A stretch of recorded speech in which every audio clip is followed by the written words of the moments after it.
Hi, welcome to Hacks to Help Organize Your Home Library. I'm Sheila, a librarian with the Fairfax County Public Library System in Virginia. In this video, we'll go through some steps with tips for getting your collection in shape. The first thing you do is one you've probably heard of many times: sorting. I know, it's tempting to skip this step, but taking the time now to go through your books will be invaluable as you make decisions later. Sort your books into 4 piles: keep, donate, discard or recycle, and replace. Put books that are in acceptable condition and that you still find useful or simply enjoy owning in the keep pile. You may have books in good condition that you don't need or want in your collection. If you think others may want them, and again, they are in good condition, put them in the donate pile. Books that are in unacceptable condition and that you don't want to replace go in the discard or recycle pile. You may have a book that is in really bad condition, and you would like to replace it with a clean copy. Put books like this in the replace pile. As you're sorting through the books, make a quick check for condition by flipping through each book. If you find food stains, mold, or water damage, seriously consider discarding or replacing it. Water-damaged books that have not been completely dried out soon after water contact will likely develop mold. Besides being gross, moisture and food stains attract bugs and rodents. If a book has any of these problems, it's usually best to put it in the discard or replace pile. If the book is very dear or rare and you must keep it, put it in a bug-proof container away from your other books until you can get it safely and thoroughly cleaned by a professional restorer. If the book has a damaged spine, torn or missing pages, and you wish to keep it, that's okay. Depending on the damage, you may look into repairing or replacing it.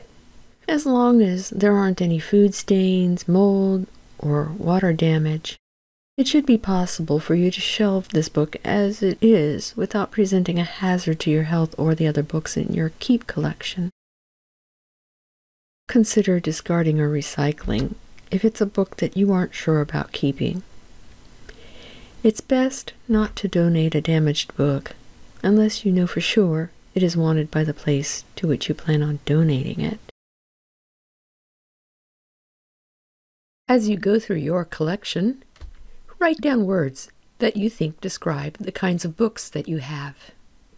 Don't worry about formal subject categories. Whatever words make sense to you are what's important. Save this list for later. Once you have finished sorting, make sure that all but the keep pile has been put in a labeled box and set off to the side, or actually donated or discarded or recycled. You'll want them out of the way while you organize and reshelve items in your keep pile. Now you are ready to create your own categories. Get out the list of words that you made and have your keep books nearby. Select words from the list that you think describe a sizable portion of your collection and would be useful for you when you go to look for those books later.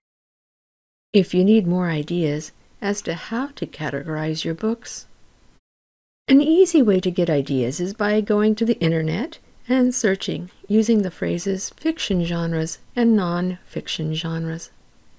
You could also go to a local library or bookstore to see how they group books. A cataloging app like LibraryThing, which is free, can be useful. You can see what words people use to describe a particular book.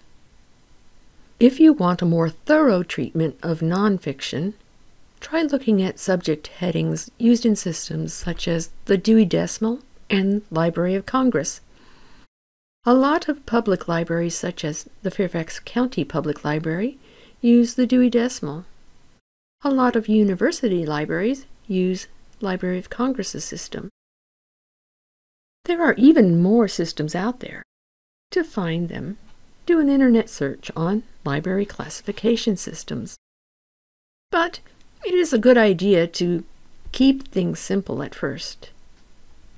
Once you're satisfied with the new list, write each category on a separate sheet of paper. Sort your keep books into piles corresponding to the category you think best suits them. Make sure the paper with the category stays with the pile. If you have a book that doesn't seem to fit any of your categories, put it next to the pile you think is the closest fit. Or you may decide you need a whole new category. It's okay to modify your list of categories as you go along. Just make sure that there is a paper next to each pile and that the paper is updated with any changes. After you've got your books into their piles, you may wish to sort them within that pile by author and title. All right, you've gained a good understanding of what you have, and your book collection should now be ready to be put on the shelves. It might be easiest to just put the books back on the shelves where you had them, but this is also a good time to take a look at your shelves with a fresh perspective. Consider that you may want to move certain books to a different spot, or even a different room than they used to reside.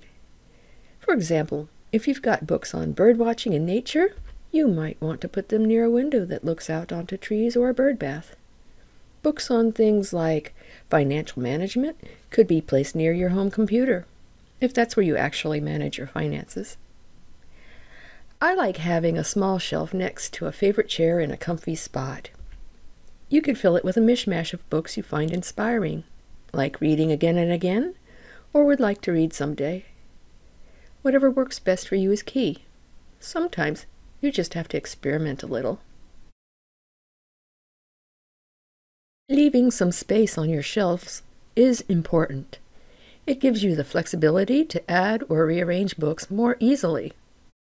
Even if you like the look of crammed shelves, please do your books a favor and make sure that you can take books in and out of their spots easily. A good rule of thumb is to allow at least 2 inches of empty space for every linear foot of shelf space. You can split up the space within the foot, as shown in the picture, or put the space all at one end. But notice that the bookends do not count as space. Speaking of bookends, here are some tips for keeping your books from shifting and sliding or tumbling over. If you have a lot of paperbacks that tend to flop, corral them in a magazine file. A full container can also double as a bookend. For short paperbacks, a sturdy box tipped on its side works well and can be stacked sideways. Anything that will stay in place when books lean on it could work as a bookend. You can use a jar full of marbles, pennies, or pebbles with non-skid material glued to the bottom. For a low-cost option, you can wrap a brick in cloth or paint. Here are a couple of bricks topped with animal figures and covered with paint.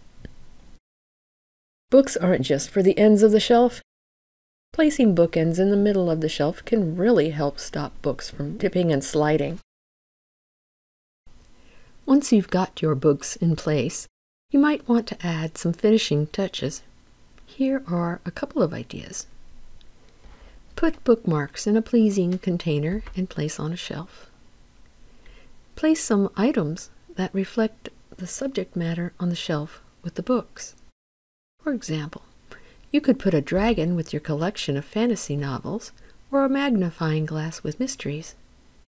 Just look around, and you may find a match that inspires you. Getting your home library organized in a way that works for you means that you'll get even more enjoyment seeing and using your books. I hope you found this video helpful. Thanks for watching.